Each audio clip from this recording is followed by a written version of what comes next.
Ça, c'est le tout nouveau BAIC X55 et il a été élu voiture familiale de l'année par un jury de journalistes et de familles. Ils ont perdu le nord ou il y a vraiment quelque chose qui se cache là-dessous? Moi, tout ce que je sais, c'est que là-dessous, il y a du Volkswagen.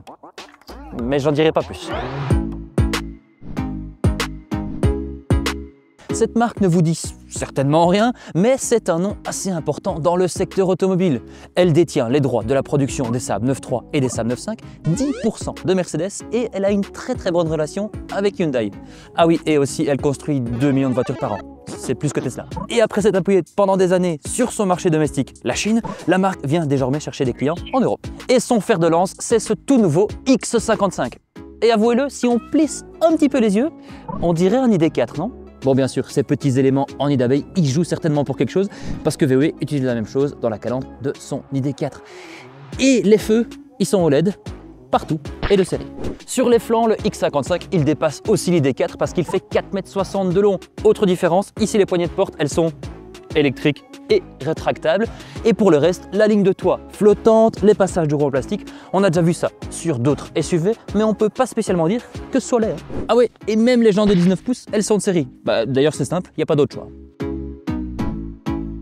À l'arrière, le X55, il s'éloigne de l'Allemagne. On a un pare-choc joliment dessiné avec un espèce de diffuseur chose, des feux tout fins et un étrange spoiler en 2 parties.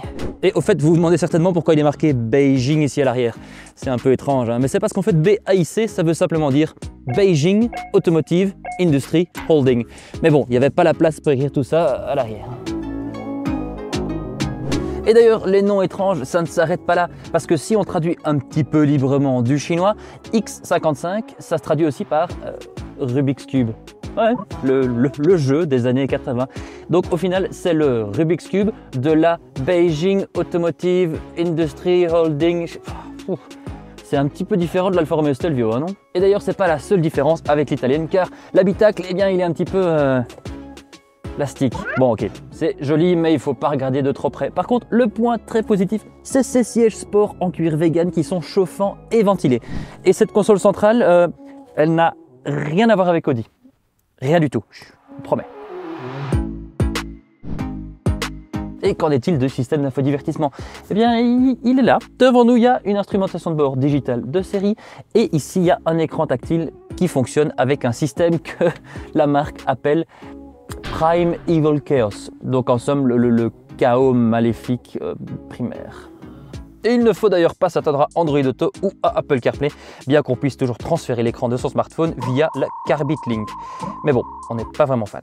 Bon ok, l'infodivertissement c'est pas ce qu'il faut, mais pour une voiture familiale, il faut de l'habitabilité. Et franchement, quand on s'assied aux places arrière, on comprend vraiment pourquoi elle a été élue voiture familiale de l'année. Il y a beaucoup de place aux genoux, assez de place en largeur et surtout pas de tunnel central. Autre point assez important, le coffre il fait 350 litres et si on rabat la banquette, il va jusqu'à 1460 litres. Au final, c'est bien pour les familles. Bon, c'est bien tout ça, mais moi j'ai vraiment envie de savoir ce que VW a eu à jouer là-dedans.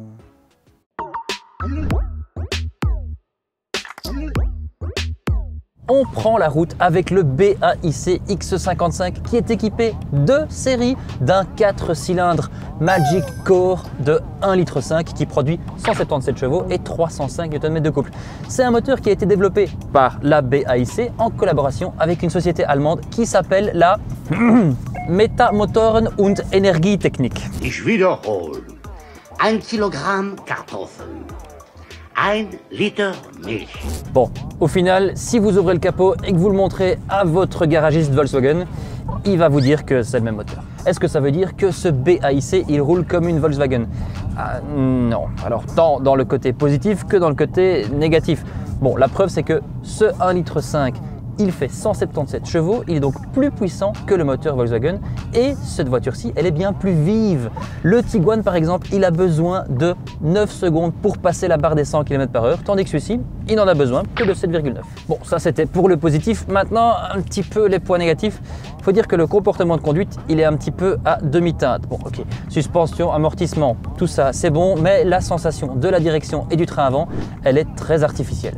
avec une consommation de 7 litres au 100, franchement c'est mieux que ce à quoi on s'attendait pour un véhicule de ce gabarit-là. Et franchement la concurrence elle fait pas spécialement mieux. Mais bon, si vous voulez rouler un petit peu moins cher, l'importateur One Automotive propose une version qui tourne au LPG. Et bon, nous on n'est pas vraiment sûr que ça vaille les 3600 € de supplément. Bon, on va s'abriter parce qu'il y a beaucoup de vent pour parler d'un point très important. C'est que ici on a un SUV avec un moteur de chez VW, full option, et il est facturé à 31 990 €. Franchement, c'est moins qu'un VW Tiguan, c'est moins qu'un Nissan Qashqai et c'est bien moins qu'un Volvo XC40. Et au final, il y a seulement le MG ZS et le Dacia Duster qui font un petit peu mieux, mais celui-ci, on le trouve un petit peu plus premium. Enfin, c'est jamais qu'une impression. On comprend vraiment pourquoi la VAB, le penchant flamand de Touring, a choisi ce X55 comme voiture familiale de l'année. Car en fait, il remplit toutes les cases de ce qu'une voiture familiale doit être. C'est un SUV, il a un moteur essence économe, il est franchement pas laid, et en plus de ça, il est pas cher. Que demander de plus? Merci d'avoir regardé cette vidéo. N'hésitez pas à nous dire ce que vous pensez du X55 dans les commentaires. Likez la vidéo si elle vous a plu et pourquoi pas vous abonner à la chaîne pour découvrir toutes nos autres vidéos. Nous on se voit à la prochaine. Salut!